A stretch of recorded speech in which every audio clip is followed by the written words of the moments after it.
ये वीडियो है लड़कियों के लिए। ये 100 में से कुछ 30% लड़कियां होती हैं। इस वीडियो के बाद ना बहुत सी लड़कियां अपनी राय प्रकट करेंगी अपने बारे में। मतलब देखना, कमेंट भी उनका आएगा जिनको ये बातें बुरी लगेंगी, जो सच में ऐसी ही हैं जैसी मैं बात कर रहा हूँ। देखो, एक औरतों को छोड़ो, साइड करता हूँ, पहले मैं लड़कियों की बात करता हूँ। लड़कियों का एक टारगेट, एक मतलब कैटेगरी टाइप का मतलब बोलूँ तो 100%, मैं अपने हिसाब से 100% लड़कियों को मानता हूँ। 100 में से 30% लड़कियों को मैं अलग भाग में रखता हूँ और 70% लड़कियों को मैं अलग भाग में रखता हूँ। अब मैं आपको ये बताता हूँ कि जो 70% लड़कियाँ हैं, पहली बात तो मैं किसी की सुने सुनाई बातों में यकीन नहीं करता। जो 70% लड़कियाँ हैं वो मेरी नज़रों में बहुत अच्छी होती हैं, जो मेरी बहन की तरह है, जिनकी मैं बहुत इज्जत करता हूँ।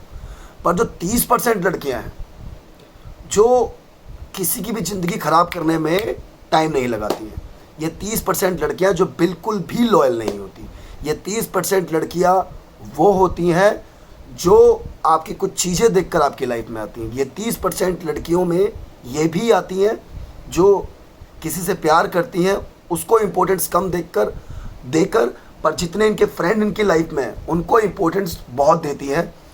और अब आ रहा है मेन पॉइंट वाली बात बोल रहा हूँ मैं।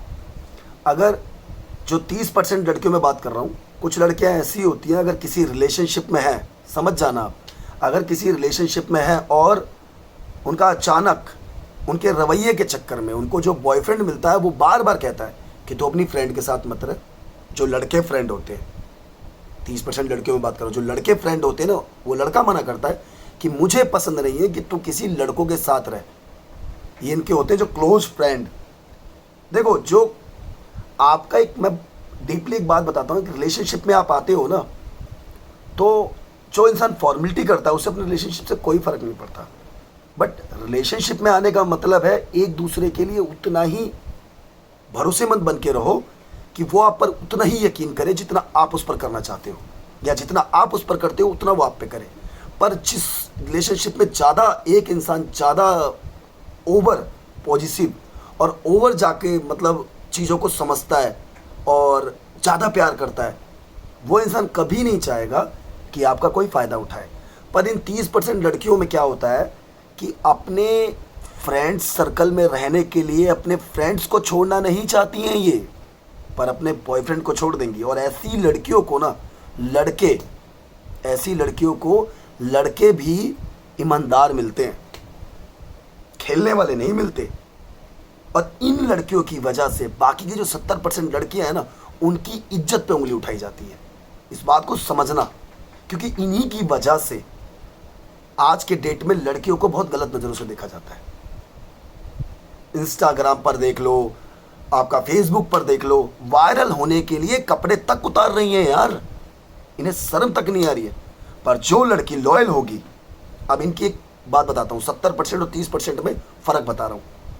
जो लड़की 30% में आती है, जिसका मैं बोलता हूँ, सबसे बड़ी बात बोल रहा हूँ, जिस लड़की को हर किसी से बात करने की आदत हो जाती है ना, वो कभी भी किसी इंसान से सच्चा प्यार नहीं कर सकती है। ये सबसे बड़ी बात है समझने वाली। जो अपने दोस्त को भी रखना चाहती है, अपने बॉयफ्रेंड को भी रखना चाहती है, हर किसी से बात करने के लिए तैयार हो जाती है। इंस्टाग्राम पर उन्हें कोई भी मैसेज कर दे, उसका रिप्लाई दे देती है।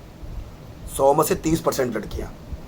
पर जो लॉयल होती है, जो 70% लड़कियों में आती है, जो लॉयल होती है, उसे कोई भी मैसेज करता रहे, कैसा भी मैसेज कर दे, वो देखेंगी, पढ़ेंगी, पर उसका जवाब नहीं देंगी। ये उनकी खासियत होती है। वो लड़की लॉयल होती है, उनको मेरा सैल्यूट है, पहली बात तो। बस जो 30% लड़कियाँ होती हैं, वो बात करने के लिए, चाहे उनकी लाइफ में ऑलरेडी बॉयफ्रेंड हो, फिर भी बात करने की कोशिश कर लेंगी। ठीक है। अब जो 2017-2016 में लड़कों के अंदर चीज़ें थी ना, अब 30% लड़कियों में आ गई है। इस वजह से मुझे ऐसी वीडियो बनानी पड़ रही है। ठीक है। तो ऐसी लड़की किसी की लाइफ में तो वो प्यार के लिए बनी ही नहीं है। उसे इंजॉयमेंट, सिगरेट पीना, दारू दूरू पीना, नाइट आउट मारना, ठीक है। और जाकर देख लो यार, दिमाग ख़राब हो जाता है कसम से। ये चीज़ सोचता हूँ ना, बड़ा अजीब लगता है मुझे। इंस्टाग्राम और फेसबुक ऐसे भरा हुआ है, मौज, देखा देखी में ऐसे कपड़े उतार रहे हैं, शरीर दिखा रही हैं, उन्हें फ़र्क ही नहीं पड़ रहा।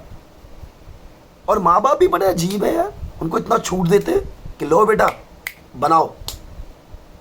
मतलब उनको जो 30% लड़कियां ना, उनके लिए सिर्फ दो चीज़ें इंपॉर्टेंट है, एक फेमस होना और एक फॉलोअर्स।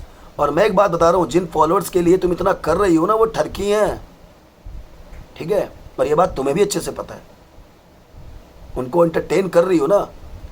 एक टाइम ऐसा था कि साड़ी जब द्रौपदी जी की उतारी गई थी ना, तो उसके ऊपर पूरी की पूरी महाभारत हो गई थी। और आज के डेट में देख लो, लड़कियां फ्री में नंगा नंगा पुंगा बदन दिखा रही हैं अपना, उन्हें रत्ती भर भी शर्म नहीं आ रही है, ना उन्हें भाई का डर, ना उन्हें किसी चीज़ का डर, ठीक है। उन्हें नुमाइश करने की जो आदत पड़ गई है। और इसमें मैं एक चीज़ और बोलना चाहता हूँ, बहुत सी लड़कियां भी आएंगी, वीडियो देखेंगी, कमेंट पढ़ेंगी, मतलब कमेंट डालेंगी यहाँ पर उल्टे सीधे जो उनके दिमाग में आएंगे, जो आएगा वही लिख देंगी। तो अपने को तो कोई फ़र्क नहीं पड़ता, अपने को जो चीज़ सामने देखता हूँ ना वो बोलता हूँ मैं। वो चीज़ पसंद नहीं है तो नहीं है, क्योंकि अगर 30% लड़कियों की वजह से 70% लड़कियों पे उंगली उठाई जाएगी, किसी की बहन बेटी पे बात आएगी, तो ये जो वर्नो पांडे है ना, हमेशा उनके साथ खड़ा मिलेगा, जो 70% लड़कियाँ हैं, ठीक है। इसमें मैं किसी को भी सपोर्ट में नहीं आऊँगा, उस टाइप की लड़कियों को जो ऐसी चीज़ें कर रही हैं। कपड़ा छोटा पहनना, बदन दिखाना, इसको फ्रीडम नहीं कहा जाता। अपने तन बदन की नुमाइश करना, इसको फ्रीडम नहीं कहा जाता। लड़कों के साथ घूमना, इसको फ्रीडम नहीं कहा जाता। फ्रीडम का मतलब होता है अपने माँ बाप से अपने राइट के लिए लड़ना, अपनी लाइफ में कुछ करना, कुछ अचीव करना, आगे बढ़ना, और उतने कैपेबल बनना जितना तुम्हारा हस्बैंड है। जिस दिन ऐसा बन जाओगी, उस दिन तुम्हें फ्रीडम की ज़रूरत है। पर उसका मतलब यही नहीं कि तुम्हें फ्रीडम मिला है माँ बाप का। तो 36% लड़कियां ना अपने माँ बाप से 1000 झूठ बोलकर घर से निकलती हैं, ठीक है। 1000 झूठ बोलकर, मैं अपनी फ्रेंड के घर जा रही हूँ, मैं आने में लेट हो जाऊंगी, मैं अपने फ्रेंड का बर्थडे है, शादी में जा रही हूँ, और होती गए एक लौंडे के साथ। तो पता सब है बस। और अब आने वाले टाइम पर जो वीडियो इसके ऊपर आएंगी ना, सबको जो गलत करेगा, जिसकी वजह से हमारे सनातन धर्म की औरतें, उन पर उंगलियां उठाई जाएंगी। अगर हमारी बहन बेटी पे, हमारी बहन, मेरी, मैं 70% लड़कियों को ना अपनी बहन मानता हूँ। छोटी है जैसे 5 साल, 6 साल, 7 साल, क्योंकि उन पर भी असर पड़ रहा है, तो उन्हें मैं एक बेटी जैसे मानता हूँ। तो इनके लिए ना मुझे किसी की भी ऐसी तैसी करनी पड़े ना, शौक से करूँगा।